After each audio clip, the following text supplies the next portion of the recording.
तेरे कवन कवन गुण कह कह गावां।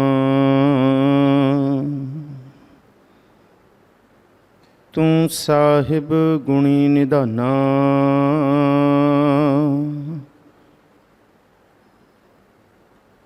तुमरी महिमा बरन ना साकूं। तू ठाकुर ऊच भगवाना। बेशुमार अथाह अगनत अतुल। ज्यों बुलावो त्यों नानक दास बोलै। सतनाम वाहिगुरु साहिब जीओ। रुआल छंद तव प्रसाद। आद रूप अनाद मूरत अजोन पुरख अपार। सर्वमान त्रिमान देव अपेव आदि उदार। ਸਾਹਿਬ ਸਤਿਗੁਰੂ ਸ੍ਰੀ ਗੁਰੂ ਗ੍ਰੰਥ ਸਾਹਿਬ ਮਹਾਰਾਜ ਜੀ ਦੀ ਪਾਵਨ ਹਜ਼ੂਰੀ ਅੰਦਰ ਸੁਭਾਈਮਾਨ ਗੁਰੂ ਪਿਆਰੇ ਸਨਮਾਨਯੋਗ ਸਤਸੰਗੀ ਜਨੋ, ਆਪ ਸਾਰੇ ਹੀ ਸੰਧਿਆ ਵੇਲੇ ਦੇ ਦੀਵਾਨਾਂ ਦੀ ਹਾਜ਼ਰੀ ਭਰਦੇ ਹੋ। ਸੱਚੇ ਪਾਤਸ਼ਾਹ ਨੇ ਬਖਸ਼ਿਸ਼ ਕੀਤੀ ਹੈ, ਅੱਜ ਵੀ ਉਦਮ ਬਖਸ਼ਿਆ ਮਹਾਰਾਜ ਜੀ ਨੇ, ਕਿਰਪਾ ਕੀਤੀ ਹੈ ਔਰ ਇਹ ਹਾਜ਼ਰੀ ਸਤਿਗੁਰ ਜੀ ਨੇ ਬਖਸ਼ਣ ਦਾ ਜਿੱਥੇ ਸੁਭਾਗ ਬਖਸ਼ਿਆ, ਆਪਣੀ ਨਿੱਘੀ ਗੋਦ ਦਾ ਆਨੰਦ ਮਾਣਨ ਦਾ ਮੌਕਾ ਬਖਸ਼ਿਆ, ਉੱਥੇ ਆਪਣੇ ਜੀਵਨ ਦੀਆਂ ਘੜੀਆਂ ਨੂੰ ਸਫਲ ਕਰਨ ਵਾਸਤੇ ਆਪ ਸੰਗਤ ਆਏ ਹੋ। ਕੱਲ੍ਹ ਨੂੰ ਅਸੀਂ ਚਰਪਟ ਛੰਡ ਵਿਚਾਰਿਆ ਸੀ। ਚਰਪਟ ਇਹ ਚਾਲ ਹੈ ਛੰਦਾਂ ਦੀ, ਜਿਹੜੀ ਚਾਲ ਦੋ ਦੋ ਤੁਕਾਂ ਦੀਆਂ ਚਲਦੀਆਂ ਨੇ, ਪਰ ਇਹ ਕੁੱਲ 4 ਹੁੰਦੀਆਂ ਨੇ। ਜਿਸ ਤਰ੍ਹਾਂ ਅਸੀਂ ਪੜ੍ਹਿਆ ਸੀ, ਅੰਮ੍ਰਿਤ ਕਰਮੇ ਅੰਮ੍ਰਿਤ ਧਰਮੇ ਅਖਲ ਜੋਗੇ ਅਚਲ ਭੋਗੇ। ਇਹ ਚਾਲ ਵੀ ਪਾ ਪਾ ਫਾ ਗਾ ਸਾ ਸਾ ਸਾ ਸਾ, ਇਸ ਤਰ੍ਹਾਂ ਦੀ ਚਾਲ ਇਹ ਜਿਹੜੀ ਚਲਦੀ ਹੈ, ਇਹਨੂੰ ਚਰਪਟ ਛੰਡ ਆਖਿਆ ਜਾਂਦਾ ਹੈ। ਚਰਪਟ ਦੇ ਕਈ ਅਰਥ ਕੀਤੇ ਨੇ, ਚਰਪਟ ਦੇ ਚੰਚਲ ਵੀ ਕੀਤੇ ਨੇ, ਹੋਰ ਵੀ ਅਰਥ ਕੀਤੇ ਨੇ ਭਾਈ ਕਾਹਨ ਸਿੰਘ ਨਾਭਾ ਨੇ। ਇਹ ਛੰਦ ਹੈ ਜੀ ਇੱਕ ਗੁਰੂ ਗੋਬਿੰਦ ਸਿੰਘ ਸਾਹਿਬ ਵੱਲੋਂ ਵਰਤਿਆ ਹੋਇਆ। ਹੁਣ ਰੁਆਲ ਛੰਦ ਆਰੰਭ ਹੋਣਾ ਹੈ। ਰੁਆਲ ਛੰਦ ਦੇ ਵਿੱਚ ਜਾਂ ਤਾਂ 7 ਅੱਖਰਾਂ ਤੋਂ ਬਾਅਦ ਜਾਂ 10 ਅੱਖਰਾਂ ਤੋਂ ਬਾਅਦ ਚਾਲ ਬਦਲਦੀ ਹੈ। ਇਸ ਛੰਦ ਦੇ ਵਿੱਚ 7 ਅੱਖਰਾਂ ਤੋਂ ਬਾਅਦ ਚਾਲ ਬਦਲੇਗੀ। ਤੁਸੀਂ ਭਾਵੇਂ ਉਂਗਲਾਂ ਦੇ ਪੋਟਿਆਂ 'ਤੇ ਗਿਣ ਲਓ, ਆਦ ਰੂਪ ਅਨਾਦ ਮੂਰਤ ਅਜੋਨ ਪੁਰਖ ਅਪਾਰ, ਇਹ 7 ਨੇ। 7 ਦੇ ਅੱਖਰਾਂ ਦੇ ਛੰਦ ਜਿਹਨੂੰ, ਉਹਨੂੰ ਰੁਆਲ ਛੰਦ ਕਿਹਾ ਹੈ। ਇਹਨੂੰ ਰੁਆਲ ਛੰਦ ਕਿਹਾ ਗਿਆ। ਕੋਮਲ ਛੰਡਾਂ ਵਿੱਚੋਂ ਇਹ ਛੰਦ ਹੈ ਜੀ, ਔਰ 7 ਤੇ 10 ਮਾਤਰਾ ਦੇ ਇਹ ਛੰਦ ਹੁੰਦੇ ਨੇ। ਦੋ ਪ੍ਰਸਾਦ ਵਾਹਿਗੁਰੂ ਜੀ ਦੀ ਕਿਰਪਾ ਦੇ ਨਾਲ ਆਓ ਜੀ ਇਸ ਛੰਦ ਦੀ ਆਰੰਭਤਾ ਕਰੀਏ। ਬਖਸ਼ੋ ਅਸੀਸ, ਕੋਈ ਵੀ ਰਸਨਾ ਵਾਂਝੀ ਨਾ ਰਹੇ। ਗੱਜ ਵੱਜ ਕੇ ਗੁਰੂ ਬਖਸ਼ੀ ਫਤਿਹ ਸਾਂਝੀ ਕਰੋ। ਆਖੋ ਜੀ ਵਾਹਿਗੁਰੂ ਜੀ ਕਾ ਖਾਲਸਾ ਵਾਹਿਗੁਰੂ ਜੀ ਕੀ ਫਤਿਹ। ਆਦ ਰੂਪ ਅਨਾਦ ਮੂਰਤ। ਵਾਹਿਗੁਰੂ ਤੁਹਾਡਾ ਰੂਪ ਆਦ ਹੈ। ਜਦ ਕੁਝ ਵੀ ਨਹੀਂ ਬਣਿਆ ਸੀ ਤਾਂ ਵੀ ਤੁਸੀਂ ਹੋ ਅਨਾਦ। ਅਨਆਦ, ਆਦ ਤੋਂ ਵੀ ਪਹਿਲਾਂ, ਕਿ ਜਿਹਦਾ ਕੋਈ ਆਦ ਹੀ ਨਾ ਲੱਭ ਸਕੇ। ਹਰ ਇੱਕ ਚੀਜ਼ ਦਾ ਆਦ ਹੁੰਦਾ, ਸ਼ੁਰੂਆਤ ਹੁੰਦੀ ਹੈ ਹਰ ਇੱਕ ਚੀਜ਼ ਦੀ। ਥੋੜ੍ਹੇ ਦਿਨ ਪਹਿਲਾਂ ਅਸੀਂ ਜਪਜੀ ਸਾਹਿਬ ਦੀ ਕਥਾ ਕੀਤੀ, ਫਿਰ ਜਾਪ ਸਾਹਿਬ ਦੀ ਸ਼ੁਰੂਆਤ ਕੀਤੀ। ਹਰ ਚੀਜ਼ ਦਾ ਆਦ ਹੈ। ਸਾਡੇ ਜਨਮ ਦਾ ਆਦ ਹੈ, ਸਾਡੇ ਕੀਤੇ ਕਾਰਜਾਂ ਦੀ ਸ਼ੁਰੂਆਤ ਹੈ। ਹਰ ਇੱਕ ਚੀਜ਼ ਦਾ ਸਮਾਂ ਬੱਧਿਤ ਹੈ, ਪਰ ਵਾਹਿਗੁਰੂ ਤੁਸੀਂ ਆਦ ਰੂਪ ਹੋ, ਅਨਾਦ ਮੂਰਤ, ਅਨਆਦ, ਜਿਹਦਾ ਆਦ ਨਹੀਂ ਲੱਭਿਆ ਜਾ ਸਕੇ। ਤੁਸੀਂ ਉਹ ਮੂਰਤ ਹੋ। ਅਜੋਨ ਪੁਰਖ, ਜੋਨੀਆਂ ਤੋਂ ਰਹਿਤ ਹੋ। ਪੁਰਖ, ਪੁਰ ਦਾ ਮਤਲਬ ਹੈ ਅਸਮਾਨ, ਅਤੇ ਅਸਮਾਨ ਹਰ ਥਾਂ 'ਤੇ ਹੁੰਦਾ, ਜਿੱਥੇ ਮਰਜ਼ੀ ਚਲੇ ਜਾਓ, ਭਾਵ ਕਿ ਫੈਲਿਆ ਹੋਇਆ ਵੱਡਾ। ਪੁਰ, ਵੈਸੇ ਇਹ ਜਿਹੜਾ ਅਸੀਂ ਪੁਰਖ ਪੜ੍ਹਦੇ ਹਾਂ, ਇਹ ਪੁਰ ਦਾ ਮਤਲਬ ਹੈ ਉਹ ਪੁਰੀ ਜਿਹੜੀਆਂ ਅਸਮਾਨਾਂ ਦੇ ਅੰਦਰ ਆਉਂਦੀਆਂ। ਜਿਸ ਤਰ੍ਹਾਂ ਅਸੀਂ ਕਾਨਪੁਰ ਕਹਿੰਦੇ ਹਾਂ, ਬਿਲਾਸਪੁਰ ਕਹਿੰਦੇ ਹਾਂ, ਜੋਧਪੁਰ ਕਹਿੰਦੇ ਹਾਂ, ਇਹ ਸਾਰੇ ਪੁਰ ਨੇ। ਇਹ ਸਾਰੇ, ਇਹਨਾਂ ਨੂੰ ਪੁਰ ਆਖਿਆ ਗਿਆ, ਭਾਵ ਕਿ ਤੂੰ ਵਾਹਿਗੁਰੂ ਪੁਰ ਅਸਮਾਨ। ਖਾ ਦਾ ਮਤਲਬ ਹੈ ਮੌਜੂਦ ਹੈ। ਤੂੰ ਭਾਵ ਅਸਮਾਨ ਦੀ ਤਰ੍ਹਾਂ ਵਿਸ਼ਾਲ ਫੈਲਿਆ ਹੋਇਆ, ਤੂੰ ਸਾਰੀ ਜਗ੍ਹਾ ਮੌਜੂਦ ਹਾਂ। ਇਹਨੂੰ ਹੀ ਸਤਿਗੁਰ ਜੀ ਦੇ ਲਈ, ਸਤਿਗੁਰੂ ਗੁਰੂ ਗੋਬਿੰਦ ਸਿੰਘ ਸਾਹਿਬ ਨੇ ਅਕਾਲ ਪੁਰਖ ਲਈ ਪੁਰਖ ਵਰਤਿਆ ਕਿ ਤੂੰ ਹਰ ਥਾਂ 'ਤੇ ਹੈ। ਜਿਸ ਤਰ੍ਹਾਂ ਪੁਰ ਦਾ ਮਤਲਬ ਹੈ ਜੀ ਅਸਮਾਨ ਦੀ ਹੇਠ, ਹੋਂਦ ਦੇ ਵਿੱਚ ਹੋਣ ਵਾਲਾ। ਅਜੂਨ ਜੋਨੀਆਂ ਤੋਂ ਰਹਿਤ ਹੈ। ਪੁਰਖ ਅਪਾਰ, ਪੁਰਖ ਦਾ ਮਤਲਬ ਹਰ ਥਾਂ ਤੇ ਹੈ, ਤੇ ਅਪਾਰ ਬਹੁਤ ਅਪਰੰਪਾਰ ਵਾਹਿਗੁਰੂ ਜੀ ਦਾ ਅੰਤ ਨਹੀਂ ਪਾਇਆ ਜਾ ਸਕਦਾ।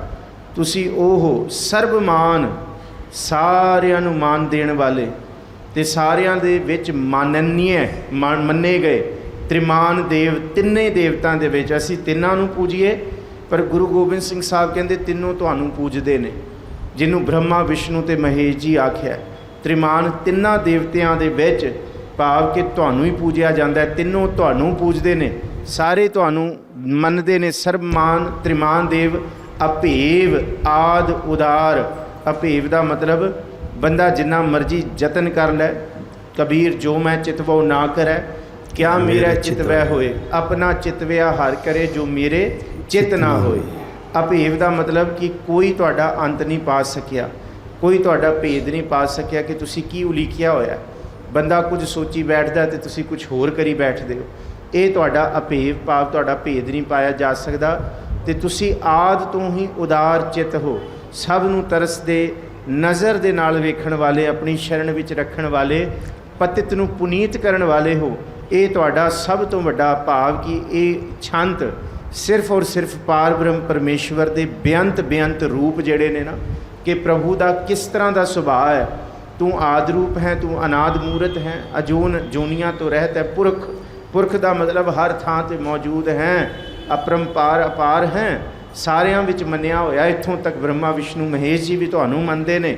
ਤੁਹਾਡਾ ਭੇਦ ਨਹੀਂ ਕੋਈ ਲੈ ਸਕਦਾ। ਅਭੇਵ ਹੋ ਤੇ ਆਦ ਤੋਂ ਹੀ ਉਦਾਰ ਚਿੱਤ ਹੋ। ਤੁਹਾਡਾ ਇਹ ਸੁਭਾਵ ਹੈ, ਤੁਹਾਡਾ ਇਹ ਸੁਭਾਵ ਹੈ ਕਿ ਮਿੱਠ ਬੋਲੜਾ ਜੀ ਹਰ ਸੱਜਣ ਸੁਆਮੀ ਮੋਰਾ ਹੂੰ ਸੰਮਲ ਥੱਕੀ ਜੀ, ਉਹ ਕਦੇ ਨਾ ਬੋਲੇ ਕੌਰਾ। ਸਰਬ ਪਾਲਕ ਸਰਬ ਕਾਲਕ ਸਰਬ ਕੋ ਪੁਨ ਕਾਲ, ਜਤਰ ਤਤਰ ਬਿਰਾਜਹੀ ਅਵਧੂਤ ਰੂਪ ਰਿਸਾਲ। ਸਭ ਨੂੰ ਪਾਲਣ ਵਾਲੇ ਹੋ ਤੁਸੀਂ, ਤੇ ਸਭ ਨੂੰ ਕਾਲਕ ਕਾ ਖਤਮ ਕਰਨ ਵਾਲੇ ਤੁਸੀਂ ਹੋ। ਸਭ ਦਾ ਵਿਨਾਸ਼ ਵੀ ਤੁਹਾਡੇ ਹੀ ਹੱਥਾਂ ਵਿੱਚ ਨੇ। ਇਹਦਾ ਮਤਲਬ ਕਿ ਤੁਸੀਂ ਜਨਮ ਦਿੰਦੇ ਹੋ, ਸਾਨੂੰ ਜਨਮ ਦੇ ਕੇ ਪਾਲਦੇ ਹੋ, ਤੇ ਪਾਲ ਕੇ ਫਿਰ ਮਾਰਨ ਵਾਲੇ ਵੀ ਤੁਸੀਂ ਹੋ। ਸਰਬ ਪਾਲਕ ਸਰਬ ਕਾਲਕ, ਕਾਲਕ ਦਾ ਮਤਲਬ ਖਤਮ ਕਰ ਦੇਣਾ, ਘਾਓ ਕਰ ਦੇਣਾ, ਖਤਮ ਕਰਨਾ, ਵਿਨਾਸ਼ ਕਰਨਾ। ਸਰਬ ਕੋ ਪੁਨਕਾਲ, ਤੇ ਸਾਰਿਆਂ ਦੇ ਸਿਰ ਤੇ ਪੁਨਕਾਲ ਬਣ ਕੇ ਕਿ ਇੱਥੇ ਕੋਈ ਜਿਉਂਦਾ ਨਹੀਂ ਰਹਿ ਸਕਦਾ। ਤੁਸੀਂ ਇੱਕ ਅਕਾਲ ਹੋ, ਤੁਸੀਂ ਅਜੂਨ ਹੋ। ਬਾਕੀ ਜੋ ਵੀ ਇੱਥੇ ਜਨਮਿਆ ਹੈ ਮਹਾਰਾਜ, ਸਭ ਦੇ ਉੱਤੇ ਤੁਸੀਂ ਕਾਲ ਰੂਪ ਬਣ ਕੇ ਬੈਠੇ ਹੋ। ਸਭ ਦੀ ਮੌਤ ਆਉਣੀ ਹੈ। ਜਤਰ ਤਤਰ, ਜਤਰ ਦਾ ਮਤਲਬ ਜਿੱਥੇ, ਤਤਰ ਦਾ ਮਤਲਬ ਤਿੱਥੇ, ਜਿੱਥੇ ਕਿੱਥੇ ਅਸੀਂ ਕਹੀਏ, ਜਹਾਂ ਕਹਾਂ, ਜਹਾਂ ਤਹਾਂ, ਜਿੱਥੇ ਵੀ ਵੇਖੀਏ, ਇੱਧਰ ਵੇਖੀਏ ਉੱਧਰ ਵੇਖੀਏ, ਉੱਤੇ ਥੱਲੇ, 10 ਦਿਸ਼ਾਵਾਂ ਦੇ ਵਿੱਚ ਬਿਰਾਜ ਹੀ, ਤੁਸੀਂ ਹੀ ਵਿਰਾਜਮਾਨ ਹੋ। ਬਿਰਾਜ ਹੀ ਦਾ ਮਤਲਬ ਕਿ ਤੁਹਾਡੇ ਬਿਨਾਂ ਹੋਰ ਕੋਈ ਨਹੀਂ, ਕਿ ਕੋਈ ਹੋਰ ਦੂਸਰੀ ਤਾਕਤ ਬੈਠੀ ਹੋਏ। ਤੁਸੀਂ ਜਿੱਥੇ ਕਿੱਥੇ ਦੇਖੀਏ ਬਿਰਾਜ ਹੀ ਵਿਰਾਜਮਾਨ ਹੋ। ਪਰ ਕਿਵੇਂ ਹੋ? ਅਵਧੂਤ ਰੂਪ ਰਿਸਾਲ। ਅਵਧੂਤ ਦਾ ਮਤਲਬ ਧੂਤੀ ਵਾਲਾ। ਅਵਧੂਤ ਵਿਭੂਤੀ ਮਿਲਣ ਵਾਲੇ ਜਿਹੜੇ ਸਾਧੂ ਹੁੰਦੇ, ਉਹ ਘਰ-ਬਾਰ ਛੱਡ ਜਾਂਦੇ ਤੇ ਸ਼ਮਸ਼ਾਨ ਘਾਟਾਂ ਵਿੱਚ ਰਹਿੰਦੇ ਆ। ਉਹਨਾਂ ਨੂੰ ਕਿਹਾ ਜਾਂਦਾ ਕਿ ਤੁਸੀਂ ਆਪਣੀ ਗ੍ਰਸਤ ਦੇ ਵਿੱਚ ਕਿਉਂ ਨਹੀਂ ਰਹਿੰਦੇ, ਤੁਸੀਂ ਧਰਮ ਕਰਮ ਕਿਉਂ ਨਹੀਂ ਕਮਾਉਂਦੇ? ਕਹਿੰਦੇ ਸਾਡਾ ਧਰਮ ਕਰਮ ਹੀ ਹੈ ਕਿ ਅਸੀਂ ਨਿਰਲੇਪ ਹੈਗੇ ਹਾਂ ਸਾਰੇ ਸੰਸਾਰ ਤੋਂ। ਜਿੱਥੇ ਕੋਈ ਨਹੀਂ ਆਉਂਦਾ, ਕੋਈ ਨਹੀਂ ਆਉਣਾ ਚਾਹੁੰਦਾ, ਅਸੀਂ ਉੱਥੇ ਰਹਿੰਦੇ ਹਾਂ। ਕੁੱਲ ਮਿਲਾ ਕੇ ਸਿੱਧੀ ਜੀ ਗੱਲ ਹੈ ਕਿ ਪਾਰ ਬ੍ਰਹਮ ਪਰਮੇਸ਼ਵਰ ਸਭ ਕੁਝ ਬਣਾ ਕੇ ਵੀ ਸਾਰਿਆਂ ਤੋਂ ਨਿਰਲੇਪ ਹੈ। ਅਵਧੂਤ ਦਾ ਮਤਲਬ ਨਿਰਲੇਪ ਹੋਣਾ। ਉਹਦੇ ਉੱਤੇ, ਵਾਹਿਗੁਰੂ ਉੱਤੇ ਕੋਈ ਵੀ ਮੈਲ ਨਹੀਂ ਲੱਗਦੀ। ਰੂਪ ਰਿਸਾਲ, ਤੇ ਜਿਹਦਾ ਰੂਪ ਰਸਾਂ ਭਰਪੂਰ ਹੈ। ਰਿਸਾਲ ਦਾ ਮਤਲਬ ਸਾਰੇ ਆਨੰਦਮਈ ਰਸ ਦਾ ਮਾਲਕ ਉਹ ਵਾਹਿਗੁਰੂ ਹੈ ਜੀ। ਨਾਮ ਠਾਮ ਨਾ ਜਾਤ ਜਾ ਕਰ ਰੂਪ ਰੰਗ ਨਾ ਰੇਖ, ਆਦ ਪੁਰਖ ਉਦਾਰ ਮੂਰਤ ਅਜੋਨ ਆਦ ਅਸੇਖ। ਕਿਹੜੀ ਜਾਤ ਦੇ ਤੁਸੀਂ ਹੋ ਜੀ, ਇਹ ਕੋਈ ਨਹੀਂ ਦੱਸ ਸਕਦਾ ਜਾਤ, ਕਿਉਂਕਿ ਨਾਮ ਠਾਮ, ਨਾ ਨਾਮ ਹੈ ਨਾ ਠਾਮ। ਠਾਮ ਕਹਿੰਦੇ ਕਿਹੜਾ ਬਲਾਕ ਹੈ ਜੀ ਤੁਹਾਡਾ? ਜੇ ਬਲਾਕ 'ਚ ਰਹਿੰਦੇ ਹੋ ਰੱਬ ਜੀ, ਵੀ ਬਲਾਕ 'ਚ ਰਹਿੰਦੇ ਹੋ, ਐਫ ਬਲਾਕ 'ਚ। ਕੋਈ ਠਿਕਾਣਾ, ਕਿਹੜੀ ਕੋਠੀ ਨੰਬਰ ਹੈ ਤੁਹਾਡਾ? ਠਾਮ ਦਾ ਮਤਲਬ ਹੈ ਠਿਕਾਣਾ। ਕੋਈ ਇੱਕ ਠਿਕਾਣਾ ਤੁਹਾਡਾ ਕੋਈ ਦੱਸ ਸਕੇ ਕਿ ਕੋਈ ਫਲਾਣੀ ਥਾਂ ਹੈ, ਕੋਈ ਠਿਕਾਣਾ ਹੈ, ਕੋਈ ਫਲਾਣਾ ਦੇਸ਼ ਹੈ, ਕੋਈ ਮਹੱਲਾ, ਕੋਈ ਇਲਾਕਾ। ਨਾ ਨਾਮ ਹੈ ਨਾ ਠਾਮ ਹੈ। ਨਾਮ ਠਾਮ ਨਾ ਜਾਤ ਜਾਕਰ, ਨਾ ਜਾਤ ਹੈ ਤੇ ਨਾ ਕੋਈ ਤੇਰਾ ਪਸਾਰਾ ਹੈ। ਜਾਕਰ ਵੈਸੇ ਜਾਤ ਦਾ ਹੀ ਪਸਰਿਆ ਹੋਇਆ ਰੂਪ ਹੈ। ਜਾਤ ਦੀਆਂ ਵਿਨ ਵਿਨ ਤਰ੍ਹਾਂ ਦੀਆਂ ਸ਼ਾਖਾਵਾਂ। ਰੂਪ ਰੰਗ ਨਾ ਰੇਖ, ਨਾ ਰੂਪ ਨਾ ਰੰਗ ਹੈ। ਰੂਪ ਨਾ ਰੰਗ ਨਾ ਰੇਖ, ਕਿਛ ਤ੍ਰਿਹ ਗੁਣ ਤੇ ਪ੍ਰਭ ਭਿੰਨ। ਇਹ ਤੁਹਾਡੀ ਅਵਸਥਾ ਹੈ ਪਾਰ ਬ੍ਰਹਮ ਪਰਮੇਸ਼ਵਰ ਜੀ। ਤੁਹਾਨੂੰ ਅਸਲ ਦੇ ਵਿੱਚ ਅੱਗੇ ਵੀ ਜਾ ਕੇ ਅਸੀਂ ਪੜਾਂਗੇ, ਕੋਈ ਤੁਸੀਂ ਦੇਖਣ ਦਾ ਵਿਸ਼ਾ ਨਹੀਂ ਹੋ, ਕੋਈ ਤੁਸੀਂ ਪਛਾਣਨ ਦਾ ਵਿਸ਼ਾ ਨਹੀਂ ਹੋ। ਅਸਲ ਵਿਸ਼ਾ ਰੱਬ ਦਾ ਅਨੁਭਵ ਕਰਨ ਦਾ ਹੈ, ਤੁਸੀਂ ਮਾਨਣ ਦਾ ਵਿਸ਼ਾ ਹੋ, ਤੁਹਾਨੂੰ ਮਾਣਿਆ ਜਾ ਸਕਦਾ ਹੈ। ਰੂਪ ਰੰਗ ਨਾ ਰੇਖ, ਕੋਈ ਰੂਪ ਨਹੀਂ, ਕੋਈ ਰੰਗ ਨਹੀਂ, ਕੋਈ ਰੇਖਾਵਾਂ ਨਹੀਂ, ਕੋਈ ਲਕੀਰਾਂ ਬਣਾ ਕੇ ਤੁਹਾਨੂੰ ਦੱਸ ਨਹੀਂ ਸਕਦਾ ਕਿਵੇਂ ਰੱਬ ਹੈ। ਆਦ ਪੁਰਖ ਉਦਾਰ ਮੂਰਤ, ਤੁਸੀਂ ਆਦ ਤੋਂ ਹੀ ਪੁਰਖ ਕੀ ਸਭ ਥਾਂ ਤੇ ਮੌਜੂਦ ਹੋ। ਉਦਾਰ ਸਾਰੇ ਇੱਥੇ ਆਪਣੀ ਆਪਣੀ ਗਰਜ਼ਾਂ ਕਰਕੇ, ਕੋਈ ਧਾਨਕ ਵੀ ਹੋ ਸਕਦਾ ਹੈ, ਕੋਈ ਗਰਜ਼ ਰੂਪ ਦੇ ਵਿੱਚ ਕਾਮਨਾਵਾਂ ਦਾ ਵੀ ਬੱਝਿਆ ਹੋ ਸਕਦਾ ਹੈ, ਪਰ ਤੁਹਾਡਾ ਜਿਹੜਾ ਸੱਚੀ ਮੁੱਚੀ ਸੁਭਾਅ ਹੈ ਨਾ, ਤੁਸੀਂ ਜੋ ਵੀ ਤੁਹਾਡੀ ਸ਼ਰਨ ਵਿੱਚ ਆਉਂਦਾ ਹੈ, ਜੋ ਸ਼ਰਨ ਆਵੈ ਤਿਸ ਕੰਠ ਲਾਵੈ, ਇਹ ਤੁਹਾਡਾ ਜੋ ਤੁਹਾਡੀ ਸ਼ਰਨ 'ਚ ਆਉਂਦਾ ਹੈ ਉਹਨੂੰ ਤੁਸੀਂ ਕੰਠ ਲਾਉਂਦੇ ਹੋ। ਇਹ ਤੁਹਾਡਾ ਬਿਰਦ ਹੈ। ਆਦ ਪੁਰਖ ਉਦਾਰ ਮੂਰਤ, ਉਦਾਰ ਚਿਤ ਮੂਰਤ ਹੈ ਤੁਹਾਡੀ। ਤੁਸੀਂ ਹੋ ਅਜੋਨ ਆਦ ਅਸੇਖ, ਅਜੋਨ ਦਾ ਜੋਨੀਆਂ ਤੋਂ ਪਰਾਂ ਹੋ। ਆਦ ਹੋ ਅਸੇਖ, ਸੇਖ ਸ਼ੇਖ ਦਾ ਮਤਲਬ ਸ਼ੇਖ ਨਹੀਂ ਪੜ੍ਹਨਾ। ਅਸੇਖ ਸੇਖ ਦਾ ਮਤਲਬ ਹੈ ਭਾਈ ਨਾ ਜਿਹਨੂੰ ਭੰਨਿਆ ਤੋੜਿਆ, ਨਾ ਜਿਹਨੂੰ ਬੰਦਸ਼ਾਂ 'ਚ ਬੰਨਿਆ ਜਾ ਸਕਦਾ, ਬਿਲਕੁਲ ਨਿਰਲੇਪ ਰੂਪ ਦੇ ਵਿੱਚ ਤੁਸੀਂ ਵਸਦੇ ਹੋ ਜੀ। ਦੇਸ਼ ਔਰ ਨਾ ਪੇਸ ਜਾਕਰ ਰੂਪ ਰੇਖ ਨਾ ਰਾਗ, ਜਤਰ ਤਤਰ ਦਿਸ਼ਾ ਵਿਸ਼ਾ ਹੋਏ ਫੈਲਿਓ ਅਨੁਰਾਗ। ਨਾ ਕੋਈ ਦੇਸ਼ ਹੈ, ਨਾ ਕੋਈ ਤੁਹਾਡਾ ਭੇਸ ਹੈ। ਦੇਸ਼ ਔਰ ਨਾ ਭੇਸ ਜਾਕਰ, ਰੂਪ ਰੇਖ ਨਾ ਰਾਗ, ਰਾਗ ਦਾ ਇੱਥੇ ਅਰਥ ਹੈ ਮੋਹ। ਨਾ ਤੁਹਾਡਾ ਰੂਪ ਹੈ, ਨਾ ਰੇਖ ਹੈ, ਨਾ ਕਿਸੇ ਮੋਹ ਦੇ ਵਿੱਚ ਬੱਝੇ ਹੋਏ ਹੋ। ਮੋਹ ਕੀ ਹੁੰਦਾ ਹੈ ਜੀ? ਪਹਿਲਾਂ ਮੋਹ ਨੂੰ ਸਮਝੀਏ। ਮਾਂ ਦਾ ਪੁੱਤਰ ਦੇ ਨਾਲ ਪ੍ਰੇਮ ਕਰਨਾ, ਇਹ ਸੁੱਚਾ ਮੋਹ ਹੈ। ਇਸ ਮੋਹ ਨੂੰ ਗੁਰਬਾਣੀ ਕਦੀ ਵੀ ਗਲਤ ਨਹੀਂ ਕਹਿੰਦੀ। ਸਾਡੇ ਸਾਰਿਆਂ ਦਾ ਮੋਹ ਹੈ, ਸਾਡੇ ਸਾਰਿਆਂ ਦਾ। ਪਰ ਝੂਠਾ ਮੋਹ ਕਦ ਹੋ ਜਾਂਦਾ? ਜਦ ਸਾਡੇ ਵਿੱਚ ਵਿਤਕਰੇ ਆ ਜਾਣ, ਜਦ ਸਾਡੇ ਵਿੱਚ ਅਸੀਂ ਇੱਕ ਨੂੰ ਜ਼ਿਆਦਾ ਪਿਆਰ ਕਰੀਏ ਅਤੇ ਦੂਸਰੇ ਨੂੰ ਘੱਟ ਕਰੀਏ। ਜੇ ਕੋਈ ਕਹੇ ਜੀ ਤੂੰ ਫਲਾਣੀ ਜੀ ਦੋਨੋਂ ਬੱਚਿਆਂ ਲਈ ਬਦਾਮ ਭਿਉਂ ਦੇ, ਅਤੇ ਮਨ ਦੇ ਵਿੱਚ ਸੁਆਣੀ ਇਹ ਵਿਚਾਰ ਰੱਖ ਕੇ ਭਿਓਏ ਕਿ ਇੱਕ ਨੂੰ ਮੈਂ 10 ਦੇਵਾਂਗੀ ਅਤੇ ਦੂਸਰੇ ਨੂੰ 5 ਦੇਵਾਂਗੀ। ਇਹ ਜਿਹਨੂੰ 10 ਦੇਣਾ ਉਹਦੇ ਨਾਲ ਜਿਹੜਾ ਪਿਆ ਹੋਇਆ ਬੰਧਨ ਹੈ ਉਹਨੂੰ ਮਹਾਰਾਜ ਜੀ ਮੋਹ ਕਹਿੰਦੇ ਆ। ਕਿ ਕਿਸੇ ਖਾਸ ਕਿਸੇ ਵਾਸਤੇ ਮੋਹ ਕਰ ਲੈਣਾ, ਕਿ ਕਿਸੇ ਲਈ ਜ਼ਿਆਦਾ ਕਰ ਲੈਣਾ, ਇਹਨੂੰ ਕਿਹਾ ਹੋਇਆ ਰਾਗ। ਬੰਦਾ ਹਮੇਸ਼ਾ ਕਿਸੇ ਨਾ ਕਿਸੇ ਮੋਹ ਦੇ ਵਿੱਚ ਬੱਝਿਆ ਹੋਇਆ। ਜਿਹਨੂੰ ਪਿਆਰ ਕਰਦਾ ਉਹਦੇ ਲਈ ਸਭ ਕੁਛ ਹੈ, ਅਤੇ ਜਿਹਨੂੰ ਜਾਣਦਾ ਹੀ ਨਹੀਂ ਉਹ 100 ਬੇਗਾਨਾ ਹੈ। ਪਰ ਵਾਹਿਗੁਰੂ ਤੈਨੂੰ ਕੋਈ ਰਾਗ ਨਹੀਂ। ਇਸ ਰੂਪ ਦੇ ਵਿੱਚ ਤੈਨੂੰ ਕਿਸੇ ਦੇ ਨਾਲ ਮੋਹ ਨਹੀਂ ਹੈ। ਨਾ ਤੇਰਾ ਕਿਸੇ ਦੇ ਨਾਲ ਦੁਸ਼ਮਣੀ ਵਾਲਾ ਸੁਭਾਅ ਹੈ ਅਤੇ ਨਾ ਮਿੱਤਰਤਾ ਵਾਲਾ ਸੁਭਾਅ ਹੈ। ਇਸ ਕਰਕੇ ਰੂਪ ਰੇਖ ਨਾ ਰਾਗ। ਬੰਦਾ ਇੱਥੇ ਸਾਰੇ ਅਸੀਂ ਮੋਹ ਦੇ ਵਿੱਚ ਬੱਝੇ ਹੋਏ ਹਾਂ। ਜੋ ਸਾਨੂੰ ਅੱਛਾ, ਅਸੀਂ ਤਾਂ ਸੰਗਤਾਂ ਵੀ ਵੰਡ ਲੀਆਂ ਜੀ। ਇਹ ਸਾਡੀ ਸੰਗਤ ਹੈ, ਇਹ ਸਾਡੀ ਸੰਗਤ ਨਹੀਂ ਹੈ। ਅਸੀਂ ਸੰਗਤ ਨੂੰ ਵੀ ਰਾਜਨੀਤਿਕ ਜਮਾਤ ਬਣਾ ਬੈਠੇ ਹਾਂ। ਪਰ ਵਾਹਿਗੁਰੂ ਰੂਪ ਰੇਖ ਨਾ ਰਾਗ, ਨਾ ਤੇਰਾ ਰੂਪ ਨਾ ਰੇਖ, ਨਾ ਕੋਈ ਤੈਨੂੰ ਮੋਹ ਹੈ। ਜਤਰ ਤਤਰ ਦਿਸ਼ਾ ਵਿਸ਼ਾ, ਜਤਰ ਤਤਰ ਜਿੱਥੇ ਕਿੱਥੇ ਦਿਸ਼ਾ, ਸਾਹਮਣੇ ਵਾਲੀ ਦਿਸ਼ਾ ਹੁੰਦੀ ਆ, ਅਪੋਜ਼ਿਟ ਵਿਸ਼ਾ ਹੁੰਦੀ ਹੈ। ਇੱਥੇ ਅਸੀਂ ਕਹੀਏ ਫਲਾਣੀ ਦਿਸ਼ਾ ਹੈ ਅਤੇ ਇਹਦੇ ਅਪੋਜ਼ਿਟ ਵਿਸ਼ਾ ਹੋਏਗੀ। ਅਸੀਂ ਜਿੱਥੇ ਕਿੱਥੇ ਦੇਖੀਏ ਦਿਸ਼ਾ ਦੇਖੀਏ ਅਤੇ ਦਿਸ਼ਾ ਦੇ ਪੁੱਠੇ ਵਾਲੇ ਪਾਸੇ ਦੇਖੀਏ। ਹੋਏ ਫੈਲਿਓ ਅਨੁਰਾਗ। ਅਨੁਰਾਗ ਦਾ ਮਤਲਬ ਹੈ ਬਸ ਤੂੰ ਪ੍ਰੇਮ ਰੂਪ ਹੈ, ਮੋਹ ਰੂਪ ਨਹੀਂ ਹੈ ਤੂੰ। ਤੈਨੂੰ ਮੋਹ ਵਾਲੀ ਬੰਧਨਾਂ ਦੇ ਵਿੱਚ ਨਹੀਂ ਬੱਝਿਆ ਜਾ ਸਕਦਾ। ਤੂੰ ਹਰ ਥਾਂ 'ਤੇ ਜਿੱਥੇ ਕਿੱਥੇ ਦੇਖੀਏ ਹਰ ਥਾਂ 'ਤੇ ਤੂੰ ਮੌਜੂਦ ਹੈ। ਕੋਈ ਥਾਂ ਐਸੀ ਨਹੀਂ ਜਿੱਥੇ ਤੂੰ ਫੈਲਿਆ ਨਹੀਂ ਹੈ। ਅਤੇ ਕਿਸ ਰੂਪ ਦੇ ਵਿੱਚ ਹੈ? ਪ੍ਰੇਮ ਕਦੀ ਵੀ ਦੇਖਣ ਦਾ ਵਿਸ਼ਾ ਨਹੀਂ ਹੈ। ਪ੍ਰੇਮ ਕਦੀ ਵੀ ਵਿਆਖਿਆ ਦਾ ਵਿਸ਼ਾ ਨਹੀਂ ਹੈ। ਅਨੁਰਾਗ ਹਮੇਸ਼ਾ ਮਾਨਣ ਦਾ ਵਿਸ਼ਾ ਹੈ। ਪ੍ਰੇਮ ਮਾਣਿਆ ਜਾ ਸਕਦਾ, ਪ੍ਰੇਮ ਅਨੁਭਵ ਕੀਤਾ ਜਾ ਸਕਦਾ।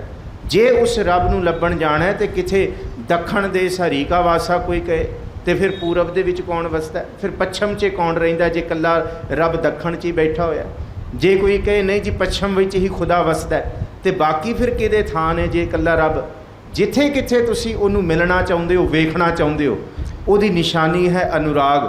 ਉਹ ਪ੍ਰੇਮ ਰੂਪ ਦੇ ਵਿੱਚ ਸਾਰੀ ਥਾਂ 'ਚ ਮੌਜੂਦ ਹੈ ਜੀ। ਨਾਮ ਕਾਮ ਬਹੀਨ ਪੇਖਤ ਤਾਮਹੁ ਨ ਜਾਹੇ, ਸਰਬ ਮਾਨ ਸਰਬਤਰ ਮਾਨ ਸदैव ਮਾਨਤ ਤਾਹੇ। ਨਾ ਕੋਈ ਨਾਮ ਹੈ, ਨਾ ਕੋਈ ਕਾਮਨਾਵਾਂ ਦੇ ਬੱਝੇ ਹੋਏ ਨੇ ਵਾਹਿਗੁਰੂ। ਨਾਮ ਕਾਮ ਬਹੀਨ ਪੇਖਤ, ਕਿ ਇਸ ਰੂਪ ਦੇ ਵਿੱਚ ਅਸੀਂ ਵੇਖ ਸਕੀਏ ਕਿ ਦਿਸ ਜੇ। ਬਹੀਨ ਦਾ ਮਤਲਬ ਬਿਨਾ, ਨਾਮ ਤੋਂ ਬਿਨਾ, ਨਾਮ ਤੋਂ ਬਹੀਨ, ਕਾਮ ਤੋਂ ਬਹੀਨ, ਪੇਖਤ। ਜੇ ਕੋਈ ਤੈਨੂੰ ਦੇਖਣਾ ਚਾਹੇ ਦਿਸੇਗਾ। ਧਾਮਹੁ ਨਹਿ ਜਾਹੇ, ਕੋਈ ਘਰ ਨਹੀਂ ਲੱਭੇਗਾ ਵਾਹਿਗੁਰੂ ਤੇਰਾ ਜਿੱਥੇ ਤੂੰ ਹੈ। ਕਿ ਇੱਕੋ ਹੀ ਮੌਕਾ, ਅਤੇ ਕੋਈ ਘਰ ਐਸਾ ਨਹੀਂ ਜਿੱਥੇ ਤੂੰ ਨਹੀਂ ਹੈ। जे पेखण वास्ते तुरे हैं, असीं कह देंगे ना जी रब दिखाओ कित्थे है। पेखत पेखण का विशा नहीं है, रब दिखाया नहीं जा सकता। अनुराग है, प्रेम का विशा माणिया जा सकता है। धाम हूँ नह जाहें, कोई धाम कोई घर नहीं है जिथे जाके तेनों लभ्या जा सके कि एक रूप दे विच तूं इत्थे ही वसदा है। सर्वमान सर्वत्र मान, सारे तेनों मनदे ने, सारे ही तेरे हुक्म दे विच चलदे ने, सारियां विच ही तू है। सदैव मानत ताहें, ते सदैव ही तू मानिया जाएगा। मानीने है आद सच जुगाद सच, है भी सच नानक होसी भी सच। एक मूर्त अनेक दर्शन कीन रूप अनेक, खेल खेल अखेल खेलन अंत को फिर एक। एक मूर्त इक्को ही है वाहिगुरु तू दाना तू अबचल तू ही जात मेरी पाती, तू अडोल कदहूँ डोलै नाही, तामन कैसी ताती। एक है एक तू ही, एक है तू राया, तो कृपा ते सुख पाया। एक पिता एकस के हम बारिक, तू मेरा गुर हाई। इक्को ही है, एक मूर्त अनेक दर्शन, पर पसारा बहुत है। दर्शन के कई अर्थ किए ने जी इत्थे। असी कहते ना 6 घर 6 गुर 6 उपदेश। वो जिहड़े 6 घर ने, कोई वो 6 खट शास्त्र नहीं या कोई 6 मकान नहीं किया, वो 6 शास्त्रां नूं किया। शास्त्र का अर्थ है दर्शन, दर्शन के अर्थ ने ग्रंथ, जिहदे विच फलसफा है रब दा, कि इहदा मतलब इक्को ही है तू, पर अनेक ही तेनू बयान करने वाले। कोई वेद कतेब बयान कर रहा है तेनू, कोई शास्त्र बयान कर रहे, सिमरतियाँ गीता दे विच, महाभारत दे विच, गुरु ग्रंथ साहब वाहद दे विच प्रभु दी विचार है कि कोई रूप है। एक मूर्त अनेक दर्शन, अनेक ही फलसफा है बयान करने वाला। कोई बोले राम राम, कोई खुदाए, कोई सेवा गुसाइयाँ, कोई अलाए, कोई कहे कि एक कोई होए। एक दर्शन नहीं, रस्ते बहुत ने, फलसफे बहुत बयान किए हुए ने। पतंजलि वाले वखरे ने, योग शास्त्र वाले वखरे ने। मीमांसा कहते हैं जी रब ते पुरख ते प्राकृत है। ये अपने अपने रूप दे विच। योग शास्त्र वाले, बुद्ध धर्म वाले तो रब नूं मनदे ही नहीं, वो तो आत्मा नूं मनदे ने। इस तरह इस्लाम है, इस्लाम पुनर्जन्म नूं मनदा नहीं, वो तो कहता होना ही है जो है, मरण तो बाद सिर्फ कब्रां 'च, ते कब्रां तो बाद फिर एक दिन आएगा क़यामत का दिन, तो फिर कब्रां तो सारे निबेड़े किए जाएंगे। ये दर्शन ने। ਇਹਦਾ मतलब ये नहीं कि खुदा वखरे वखरे हो गए। जिस तरह कोई मैनू एक दिन बीबी लैके गई अपने घर, एक कंध 'ਚ उन्हें बड़िया सारिया तस्वीरां लाइया होंगे, सारे महापुरखों दियाँ, सब दियाँ, गुरु नानक साहब दियाँ, राम जी ये वो। कहते देखो मैं किन्ने सारे भगवान लाए हुए। मैं क्या भगवान सारे नहीं, भगवान एको ही है। कहते मैं सारे भगवान लाए हुए। सारे भगवान तो हो ही नहीं सकता, भगवान तो एको ही है, रब तो एको ही है। उहदे अनेक दर्शन ने, अनेक रूप दे विच ही उन्होंने बयान किया गया। इस करके इनू गुरु गोबिंद सिंह साहब कहते हैं तू इक्को ही, जिहड़ा आद तो लैके अंत तक रहने वाला तो सदा रहेगा। अनेक दर्शन कीन रूप अनेक, कीन कितने कितने अनेक रूप किए जा सकते हैं, जिहदा कोई अंत नहीं, जिहदा कोई अंत नहीं। इत्थे बहुत ने। श्रावक सुध समूह सिधान के देख फिरो, कर जोग जति के सूर सुरार्दन सुध सुधादक, संत समूह अनेक मती के। अनेका ही मतियाँ मत लैके लोग उन्होंने बयान कर रहे हैं। कीन रूप अनेक, खेल खेल अखेल खेलन, इन्हें अपने खेल का पसारा किया होया। तो ये खेल खेडण वाला वाहिगुरू है, खिडाउण वाला भी वाहिगुरू है, तो खेल नूं अखेल भी कर दिंदा है। खेल खेला रोकिया जाएगा, खेड रोकी जाएगी तो वह अखेल हो जाएगा। खेल का अपोजिट अखेल। असी खेड रहे हैं, उन्हें एक खेल दे विच विनाश कर देना। उन्हें हुक्म देना, किनू हुक्म देना? किसी दूसरे नूं। उन्हें अपने आप नूं ही हुक्म दे के पसारा किया, उन्हें अपने आप नूं ही हुक्म दे के अखेल कर देना, ये खत्म कर देना। खेल खेल चल रहा है, अखेल खेलन वो किस वेले इनू अखेल रोक सकता है? अंत को फिर एक, फिर ये सारा पसारा जब कुछ भी नहीं होएगा तां भी वो एक सदा रहने वाला है जी। देव पेव न जानही जह वेद और कतेब, रूप रंग न जात पात सो जानही के जेब। देव भेव न जानही, भेव कहते भेद। पूरे इस पाठ दे विच जाप साहब च जिथे भेव अभेव लफ्ज़ आएगा वो भेद लई है, इसदा कोई दूसरा अर्थ नहीं है। भेद, देवते भी तेरा भेद नहीं जान सके, तो इत्थों तक ना वेद ना कतेब, वेदां विच सिमरतियां 4 वेद पुराण सारा कुछ आ गया। कतेब दे विच अंजील, तुराह, जंबूर ते कुरान, ये 4 ग्रंथ आ गए सैमेटिक रिलीजन दे। कहंदे तेरा भेत ना देवतियां ने 33 करोड़ पा सके, ना 4 धरती दे इस इत्थे दे वेद कतेब ते ना उस धरती दे कतेब, भावें कुरान दे विच भी नहीं।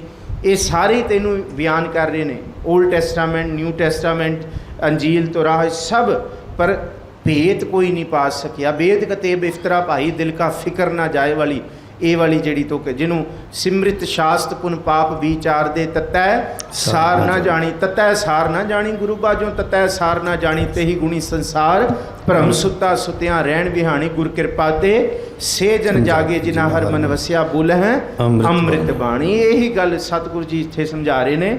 रूप रंग ना जात पात, कोई रूप होए, रंग होए, जात पात होए तो दसिया जा सके। सो जान ही के जेब लफ्ज़ है, जेब, जेब का मतलब है पसारा। तू किन्ना क अनंत है, किन्ना क तेरा पसारा। जेब ये फारसी का जेब तो बनया कि तेरा पसारा किन्ना क बेअंत हो सकता है। कोई तेरे पसारे नूं बयान नहीं कर सकता। जो जिन्ना लिखदा है उस तो बाद हजे तू होर किन्ना पिया होया है, इनू जेब किया जाता जिदा कोई अंत नहीं जी। तात मात न जात जाकर जन्म मरण बीन, चक्र बक्र फिरै चत्र चक मान ही पुरतीन। तात मात मुर अलख अरादा बहुविध जोग साधना, ये जिहड़ा असीं बचन पढ़ते हैं ये भी गुरु गोबिंद सिंह साहब जी का। तात पिता नूं किहा, तात लफ्ज़ भाई कान सिंह नाभा दे अर्थ करते, जिहड़ा गुरु गोबिंद सिंह साहब ने तात लफ्ज़ वरतिया है। इस तात का मतलब है विस्तार करना। तात का मतलब है विस्तार, विस्तृत करना। जिहड़ा परिवार का विस्तार करता है वह है पिता। पिता तो ही परिवार का विस्तार होंदा है कि वंश चलती है। तात का मतलब है विस्तार करने वाला पिता। ना पिता ते ना मात, तात मात न जात जाकर, ना जात जाकर, ना तेरे पिता कोई लभ सकता वाहिगुरू, ना तुहाडी कोई माँ है, ना कोई जात जाकर कोई पसारा। जन्म मरण विहीन, जन्म मरण तो तुसी परा हो। चक्र बक्र फिरै चत्र चक्र, पर तुहाडा जिहड़ा काल दा चक्कर चलदा ना, बक्र कहंदे भयानक, टेढ़ा। बक्र लफ्ज़ है टेढ़ा। बंदा सोचदा मैं फलानी थां चली जावां सुखी वसांगा, मैं उत्थे चला जावां मैं उत्थे सुखी वसांगा। साडे काल दे चक्कर कौन किथे किनू किथे किथे ले आए। असीं कित्थों कित्थों पाकिस्तान तो उठ के इह काल दे चक्कर 'च इत्थे आके वसे साडे बजुर्ग। कोई किथे वसिया, कोई किथे वसिया, कदी सोचिया सी? ये बकर ये टेढ़ा चक्कर है काल दा कि ये नक नथ खसम हथ किरत धक्के दे, जहाँ दाने तहाँ खाने नानका सच है। ये दुख सुख वाले चक्कर ने कि सानू कई दुखों दे विच दौड़ां लाउणियां पैंदियां उधरों उठ के उधर। ये टेढ़ा चक्कर है वाहिगुरू तेरे काल दा, मौत रूप चक्कर कि जिथे जाके मरना उत्थे जाके साडी मौत होनी है।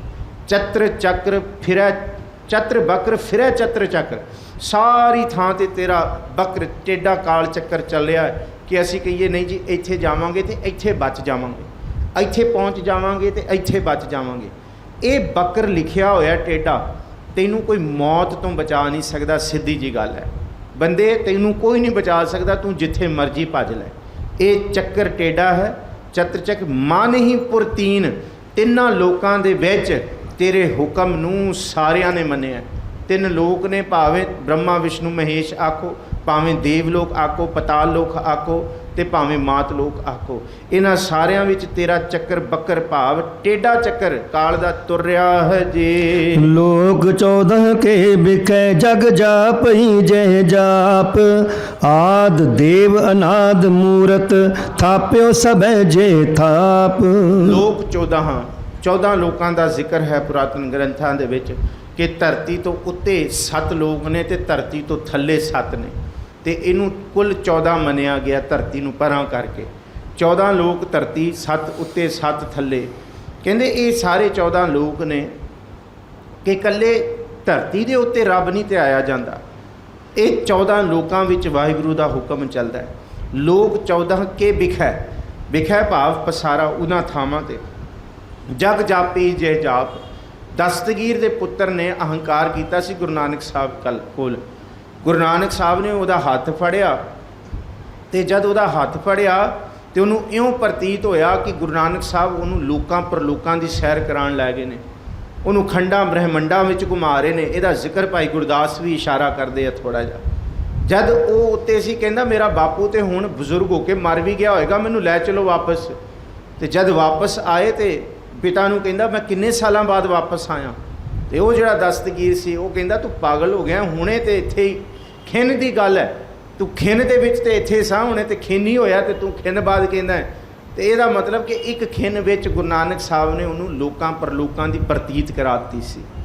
ਇਸ ਕਰਕੇ ਗੁਰੂ ਗੋਬਿੰਦ ਸਿੰਘ ਸਾਹਿਬ ਕਹਿੰਦੇ ਕਿ ਜਗ ਜਾਪੇ ਹੀ ਜਿਹ ਜਾਪ। ਔਰ ਉਹਨੇ ਉੱਥੇ ਜਾ ਕੇ ਕਿਹਾ ਦਸਤਗੀਰ ਨੂੰ ਕਿ ਇਕੱਲੇ ਗੁਰੂ ਨਾਨਕ ਸਾਹਿਬ ਜੀ ਦਾ ਜਸ ਇਸ ਧਰਤੀ 'ਤੇ ਨਹੀਂ, ਕਹਿੰਦੇ ਮੈਂ ਜਿੰਨਾ ਪੁਰੀਆਂ ਜਿੰਨਾ ਲੋਕਾਂ ਪਰਲੋਕਾਂ ਨੂੰ ਵੇਖ ਕੇ ਆਇਆ, ਕਹਿੰਦੇ ਉੱਥੇ ਸਾਰੇ ਗੁਰੂ ਨਾਨਕ ਸਾਹਿਬ ਦਾ ਕੀਰਤਨ ਕਰ ਰਹੇ, ਉੱਥੇ ਸਾਰੇ ਗੁਰੂ ਬਾਬਾ ਜੀ ਨੂੰ ਧਿਆ ਰਹੇ ਕਿ ਕੋਈ ਕਿਸੇ ਰੂਪ 'ਚ ਬੈਠਾ ਹੈ, ਕੋਈ ਕਿਸੇ ਰੂਪ 'ਚ, ਦੇਵ ਵੀ ਤੇ ਦਾਨਵ ਵੀ, ਨਰ ਵੀ ਤੇ ਅਸੁਰ ਵੀ, ਸਾਰੇ ਧਿਆ ਰਹੇ ਨੇ। ਸੱਚ ਇਹ ਹੈ ਕਿ ਇਸ ਪਾਰ ਬ੍ਰਹਮ ਪਰਮੇਸ਼ਵਰ ਨੂੰ ਕੌਣ ਕੌਣ ਕਿੱਥੇ ਕਿੱਥੇ ਧਿਆ ਰਿਹਾ ਹੈ, ਇਹ ਕੋਈ ਨਹੀਂ ਬਿਆਨ ਕਰ ਸਕਦਾ। ਇਹਦੇ ਬਾਰੇ ਤੁਸੀਂ ਪੰਜਾਂ ਖੰਡਾਂ ਵਿੱਚ ਪੜ੍ਹ ਕੇ ਆਏ ਸੀ ਕਿ ਇੱਥੇ ਹੋਰ ਵੀ ਲੋਕ ਨੇ ਜਿੱਥੇ ਬੈਠ ਕੇ ਤਿੱਥੇ ਭਗਤ ਵਸੈ ਕੇ ਲੋਕ, ਕਿੰਨੇ ਕੁ ਲੋਹ ਨੇ ਔਰ ਕਿੰਨੇ 14 ਲੋਕ ਨੇ ਜਿੱਥੇ ਭਗਤ ਪਾਰ ਬ੍ਰਹਮ ਪਰਮੇਸ਼ਵਰ ਦੀ ਆਰਾਧਨਾ ਕਰ ਰਹੇ ਨੇ।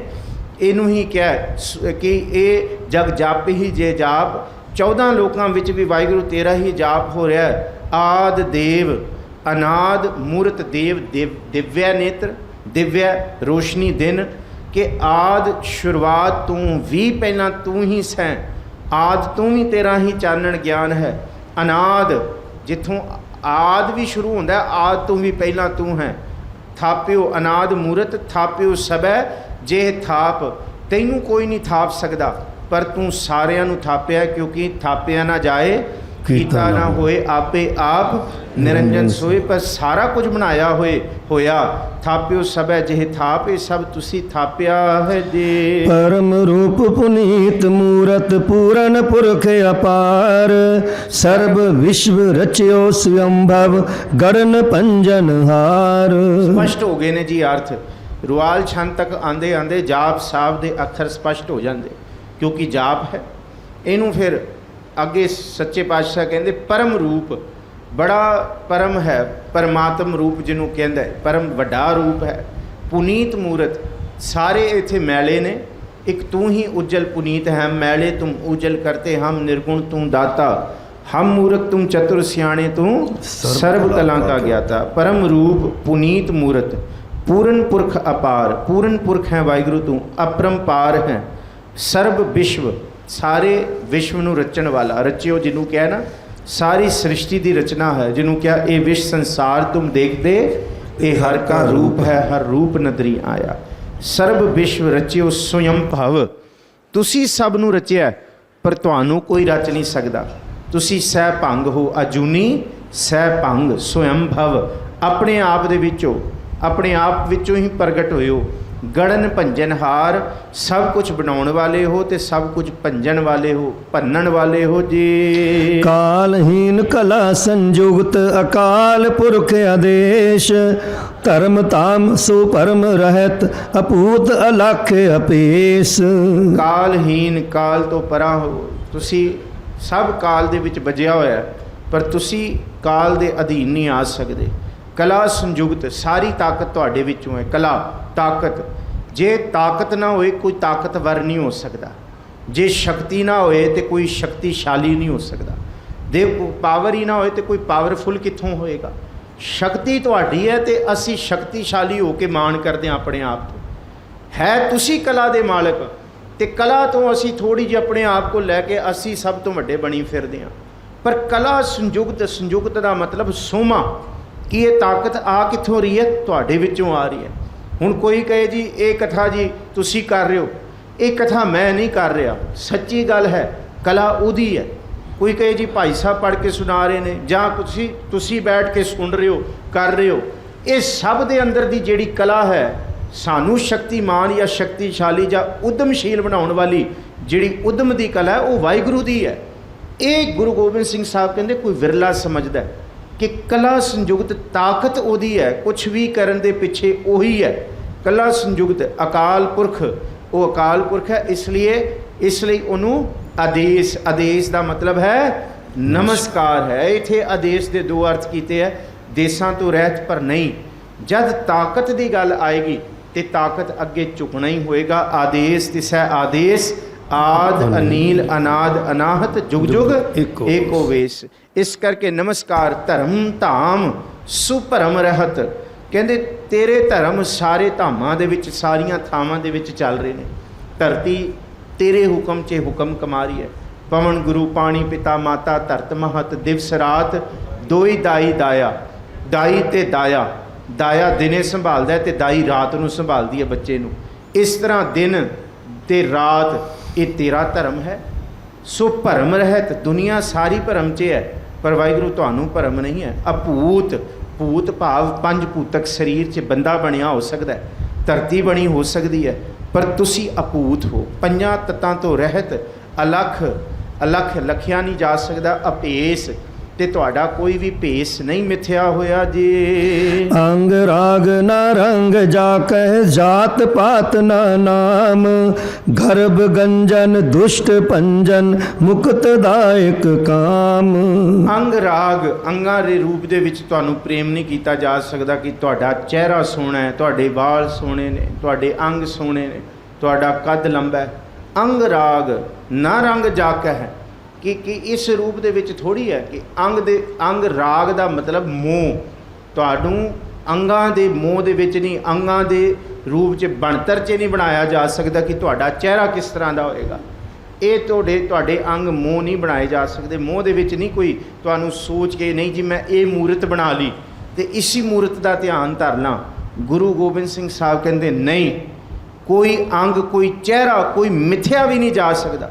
ਕੋਈ ਇੱਕ ਕਾਗਜ਼ ਦੇ ਉੱਤੇ ਬਿੰਦੂ ਪਾ ਕੇ ਵੀ ਕਹੇ ਕਿ ਇਹੀ ਮੇਰੇ ਲਈ ਰੱਬ ਹੈ, ਗੁਰੂ ਸਾਹਿਬ ਕਹਿੰਦੇ ਇਹ ਵੀ ਨਹੀਂ ਹੈ, ਨਾ ਇਹ ਹੋ ਸਕਦਾ ਹੈ, ਕਿਉਂਕਿ ਇਹਨੂੰ ਮਿਥਿਆ ਬੰਦ ਰੂਪ ਰੇਖਾ ਬਿੰਦੀ ਤੋਂ ਤੇ ਬਣਦੀ ਹੈ। ਬਿੰਦੀ ਬਣੇਗੀ ਤੇ ਫਿਰ ਰੇਖਾ ਲਕੀਰ ਖਿੱਚੀ ਜਾਏਗੀ। ਨਹੀਂ, ਅੰਗ ਰਾਗ ਨਾ ਰੰਗ ਜਾ ਕੇ, ਨਾ ਲਫ਼ਜ਼ ਦੋਨਾਂ ਲਈ ਹੈ, ਅੱਗੇ ਵੀ ਤੇ ਪਿੱਛੇ ਵੀ, ਨਾ ਕੋਈ ਰੰਗ, ਕੁਛ ਵੀ ਨਹੀਂ। ਜ਼ਾਤ ਪਾਤ ਨਾ ਨਾਮ, ਕੋਈ ਨਾ ਜਾਤ ਨਾ ਪਾਤ ਨਾ ਕੋਈ ਨਾਮ। ਗਰਭ ਗੰਜਨ, ਗਰਭ ਕਹਿੰਦੇ ਅਹੰਕਾਰ। ਜਿੱਥੇ ਗਰਭ ਦਾ ਭੱਬਾ ਆ ਜਾਏ ਤੇ ਉਹ ਹੋ ਜਾਂਦਾ ਮਾਤ ਗਰਭ ਦਾ ਭੱਬੇ ਨਾਲ। ਜਿੱਥੇ ਗਰਭ ਬੱਬੇ ਨਾਲ ਆ ਜਾਏ, ਬਾਂ ਨਾਲ, ਉਹ ਹੁੰਦਾ ਅਹੰਕਾਰ, ਉਹ ਹੁੰਦੀ ਹੈ ਹਉਮੈ।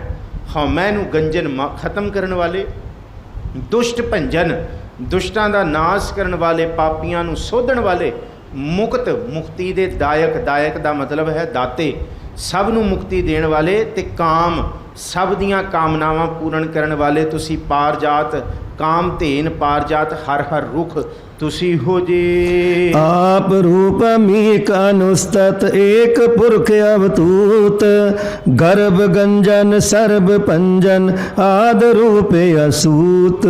ਆਪ ਰੂਪ, ਆਪਣਾ ਆਪ ਹੀ ਹੋ ਤੁਹਾਡਾ। ਕੌਣ ਦੱਸੇ ਕਿਸ ਤਰ੍ਹਾਂ ਹੋ? ਰੱਬ ਕਿਸ ਤਰ੍ਹਾਂ ਦਾ ਹੈ? ਜੈਸਾ ਤੂੰ ਕੈਸਾ ਤੂੰ ਹੀ। ਰੱਬ ਵਰਗਾ, ਵਾਹਿਗੁਰੂ ਵਰਗਾ ਹੀ ਹੈ।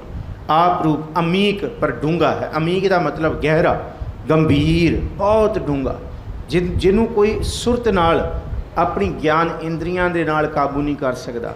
ਅਨਉਸਤਤ, ਜਿਹਦੀ ਉਸਤਤ ਨਹੀਂ ਹੋ ਸਕਦੀ। ਉਸਤਤ ਅਨ, ਪਰਾਂ ਤੋਂ ਪਰਾਂ ਹੈ। ਏਕ ਪੁਰਖ, ਇੱਕੋ ਹੀ ਹੈ ਸਾਰਿਆਂ ਦੇ ਵਿੱਚ, ਪਰ ਹੋ ਕੇ ਵੀ ਅਵਧੂਤ, ਨਿਰਲੇਪ ਹੈ। ਗਰਭ ਗੰਜਨ, ਹਉਮੈ ਨੂੰ ਮਾਰਨ ਵਾਲਾ। ਸਰਬ ਭੰਜਨ, ਸਾਰਿਆਂ ਦਾ ਨਾਸ਼ ਕਰਨ ਵਾਲਾ।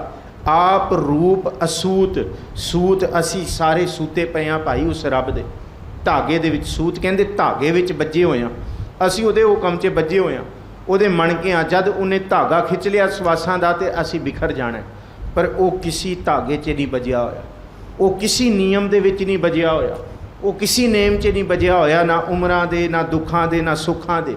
ਉਹਨੂੰ ਅਸੂਤ। ਦੂਸਰਾ ਅਸੂਤ ਦਾ ਲਫ਼ਜ਼ ਸੂਤ ਪ੍ਰਸੂਤ ਦੀ ਕਿਰਿਆ ਤੋਂ ਕੀਤਾ ਹੋਇਆ, ਭਾਵ ਕੋਈ ਤੁਹਾਨੂੰ ਜੰਮਣ ਵਾਲਾ ਨਹੀਂ ਹੈ, ਤੁਸੀਂ ਜਨਮ ਦੀ ਕਿਰਿਆ ਵਿੱਚ ਨਹੀਂ ਆਉਂਦੇ ਜੀ। ਅੰਗਹੀਨ ਅਪੰਗ ਨਾਤਮ, ਏਕ ਪੁਰਖ ਅਪਾਰ, ਸਰਬ ਲਾਇਕ ਸਰਬ ਕਾਇਕ, ਸਰਬ ਕੋ ਪ੍ਰਤਪਾਰ।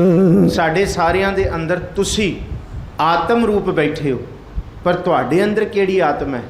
ਤੁਹਾਡੇ ਅੰਦਰ ਵੀ ਕੋਈ ਆਤਮਾ ਹੈ? ਨਹੀਂ। ਇਹਨੂੰ ਹੀ ਕਿਹਾ ਅੰਗਹੀਨ, ਕੋਈ ਅੰਗ ਨਹੀਂ, ਸਰੀਰ ਨਹੀਂ। ਜੇ ਸਰੀਰ ਹੋਏਗਾ ਤੇ ਆਤਮਾ ਵੀ ਹੋਏਗੀ। ਅਸੀਂ ਸਰੀਰ ਦੇ ਬੱਝੇ ਹਾਂ ਤੇ ਆਤਮਾ ਦੀ ਮੁਤਾਜਗੀ ਹੈ। ਜੇ ਹੈ ਜਬ ਲਗਦੀ ਤੇਲ ਦਿਵੈ ਮੁਖ ਬਾਤੀ, ਤਬ ਸੂਝੈ ਸਭ ਕੋਈ।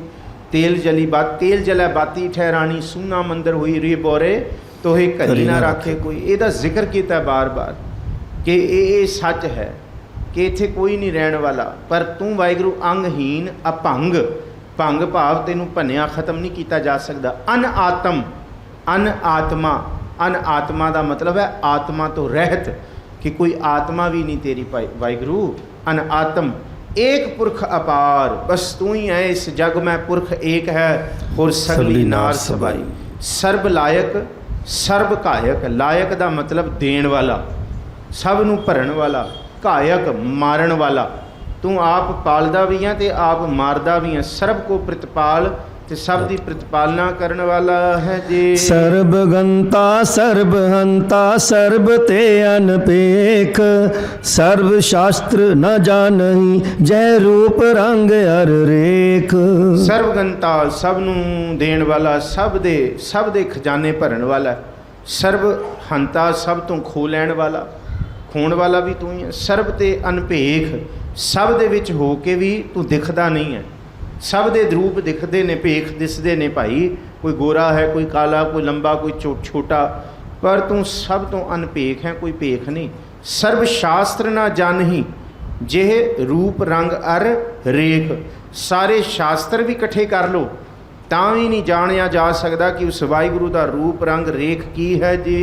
परम वेद पुराण जाकै नेत पाखत नित, कोट सिमृत पुराण शास्त्र न आवई वो चित्त। ये सब नूं इकट्ठा कर लिया जाए, सब सुरती मिल सुरत कमाई, सब कीमत मिल कीमत पाई, ज्ञानी ध्यानी गुर गुर रहाई, कहण ना जाई तेरी तिल वडियाई। नहीं बयान किया जा सकता। इस धरती ते परम वेद चार वेदां विचों परम ऋग्वेद नूं आख्या गया। जे सब तो सिरमौर वेद नूं भी कहीए जां फिर वेदां दे अर्थ पुराणां विच ने, पुराण ने, फिर पुराण तो बाद सिमरतियां ने, सिमरतियां तो बाद शास्त्र ने, ये सारे इकट्ठे कर लो तो ये रब बारे की कहिंदे ने। परम वेद पुराण जाके हैं नेत नेत नेत नेत ना अति ना अति ना अति, सारे ग्रंथ रब नूं ना अति कहणगे, ना अंत अंत नहीं है, अंत नहीं है, ये भी नहीं है, ये भी नहीं है, बयान करके फिर कहणगे कि नहीं ये भी नहीं है। नेत भाखत नित, वो ना अति ही कह रहे ने।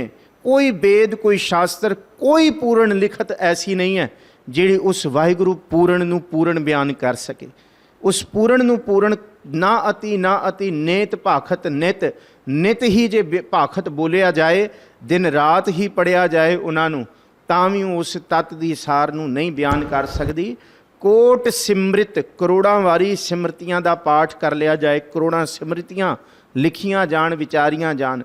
पुराण शास्त्र, पुराणां नूं शास्त्रां नूं भी इकट्ठा कर लिया जाए, ना आवही वहो चित, तां भी इन्ने पाठ पढ़न तो बाद, करोड़ां शास्त्रां दे पाठ पुराणां नूं पढ़ के सिमरतियां नूं रट रट के भी वो किसी दी चित विच चेते विच नहीं कोई बज नहीं सकदा।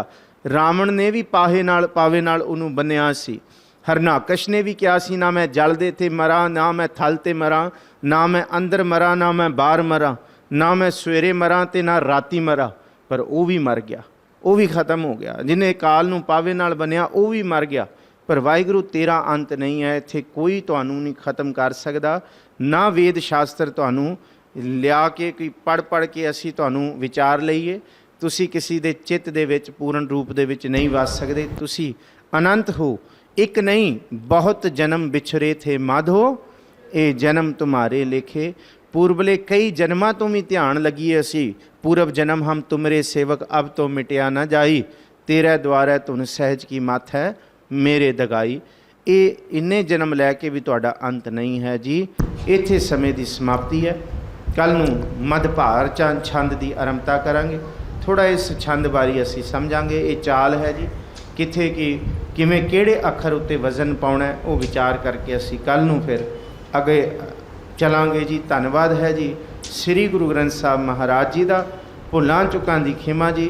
फतेह बुलाओ सारे, आखो जी वाहिगुरू जी का खालसा, वाहिगुरू जी की फतेह।